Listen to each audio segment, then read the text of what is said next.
Hey, what's going on, guys? Mush back at it with another video. Red Dead Redemption 2 is available to pre-order right now through the Rockstar Games launcher, and only the Rockstar Games launcher for now.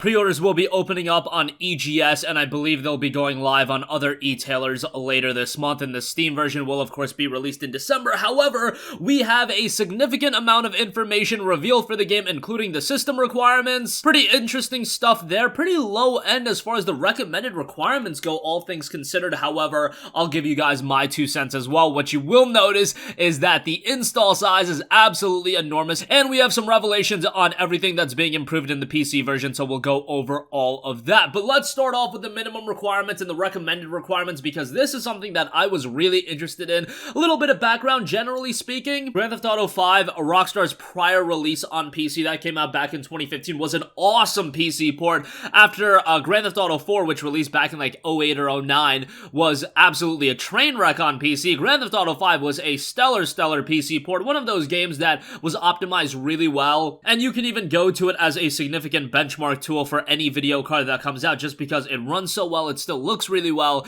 So I was really interested in seeing Red Dead Redemption 2's requirement. RDR2, of course, was a game built ground up for the PS4 and Xbox One in mind, where GTA 5 was built for the 360 and PS3, so I was expecting significantly high system requirements, but these are rather tame, all things considered, especially from a minimum versus recommended requirement, because you'll notice that they're kind of similar either way. Okay, so minimum requirement, you're looking at an Intel Core i5 2500K. Hilarious that in 2019, a game that is coming out in October of 2019, the Sandy Bridge i5 from all those years ago is still a minimum CPU requirement. I find that to be pretty freaking awesome. AMD FX 6300 is also minimum CPU requirement. That's also a classic CPU that I recommended way back in the day.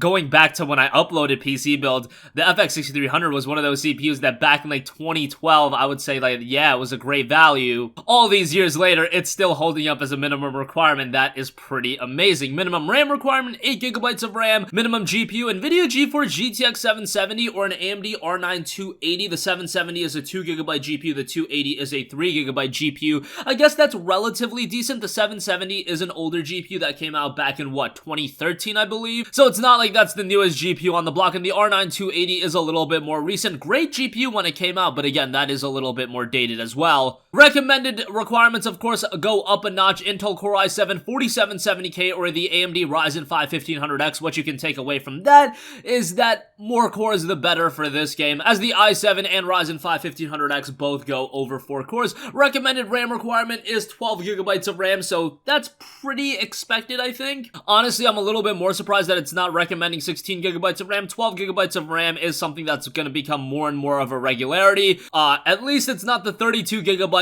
that Star Wars initially had yesterday. I uploaded a video talking about that. EA has since remedied that issue, and now it's been classified down to 16GB of RAM recommended, but nonetheless, 12GB of RAM I think is pretty acceptable, and at the end of the day, 8GB is still listed as minimum, so all good here. And recommended GPU, that's probably what you guys are the most interested in. Honestly, pretty tame. GTX 1060 6GB or an AMD Radeon RX 480 4GB. That isn't anything crazy at all. The 580 8GB is like a $170 GPU now, so a 480 4GB being recommended, that is totally fine. And the 1060 6GB, that is an older GPU.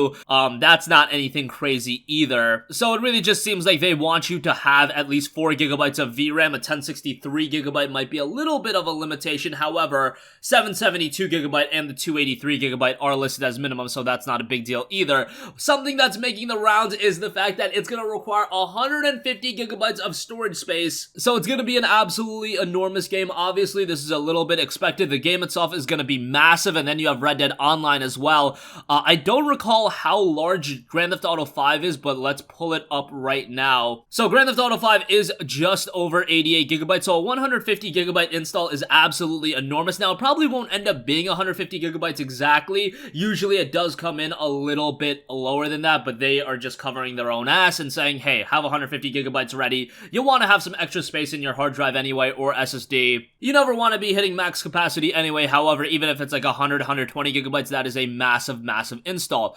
Interesting to note, however, they're only giving you minimum and recommended requirements. I really wish more games would go the route of a lot of other games these days, giving you 3 or even 4 tiers of requirements, because there's just so many variations of how to play the game. You can play Red Dead Redemption 2 at 720p and be going for 30 FPS. Is that what the minimum requirements is going to be tailored for? I find it very hard to believe. The recommended requirements, however, would be tailored towards, let's say, someone trying to play the game at 4K 60 FPS. I highly doubt a 484GB is going to be able to do that. Or how about you want to play the game at 1080p, but you want 120 frames per second, or whatever the case may be on that. There's a lot of variation in exactly how you want a game to run on your machine, and just to have minimum and recommended, that's a little bit dated of a methodology in terms of offering specifications to the gamer. Just wish a lot of publishers and developers would get with the times on that. But nonetheless, just something we're gonna have to end up accepting until something really changes in the entire landscape of PC gaming, where we entirely do away with the idea that we need minimum and recommended, and we go minimum, recommended, like ideal, and 4K 60 FPS settings. I don't know. And as 8K displays are being introduced, that's a whole other can of worms that we can open up at a later date. They also noted some PC version upgrades that are going to be included in the game, including increased draw distance, higher quality global illumination and ambient occlusion, improved snow trails,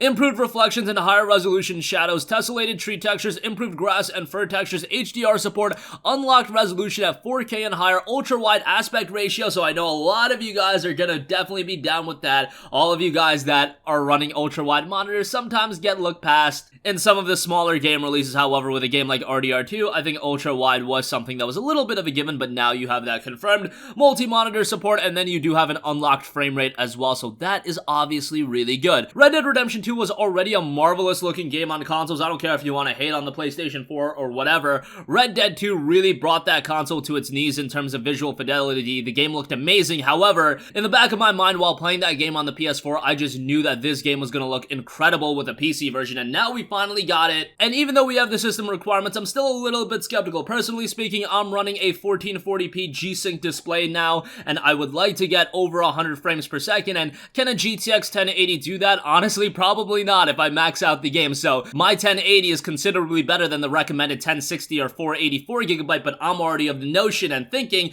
that, yeah, I'm not going to be able to run this game the ideal way that I want to, 1440p maxed out and getting north of 100 frames per second. That goes back to the idea of minimum and recommended specifications really aren't enough. But nonetheless, I can die on that hill all day long. Red Dead Redemption 2 is up for pre-purchase now on the Rockstar Games launcher and will release November 5th. It'll also come to the Epic Games Store, and there'll be a Steam release in December. I do not believe the Steam version is up at this point. I imagine it'll be up closer to launch. Pretty obvious to see what Rockstar is doing here. I imagine that they got a hefty check from Epic Games up front. Maybe they didn't, but it just seems a little bit strange that you're even gonna put it on the Epic Games Store on November 5th when you could have just made an exclusive release to your own Rockstar Games launcher. And then I also find it funny that they're making sure we're gonna get the game out on Steam right in December. What happens in December? It's the Steam Winter Sale. Maybe tack on a little 10-15% off discount and reap away all the revenue, because there is a lot of revenue to be had with a Red Dead Redemption 2 on Steam with a little bit of a discount. I had been saying that leading up to the release of RDR2 and all the speculation about RDR2 coming to PC, and I was just thinking, man, does Rockstar really want to give up all of that residual Steam revenue for the Epic Game Store revenue? And here we have it. They did it in a way where they cover every basis. They're getting some people to use the Rockstar Games launcher. I imagine they got a decent check from Epic Games up front, and then they're gonna end up releasing the game on Steam a month later, and it's gonna be followed up with the Steam Winter Sale. Rockstar has really outdid themselves, Rockstar and Take-Two, from a financial standpoint in terms of making the most amount of money possible. And this is also coming off of the fact that they already released the game on PS4 and Xbox One, and I know myself and many others are gonna double dip on the game, buy it again, and they're gonna make an absolute killing on the game, whatever the case may be.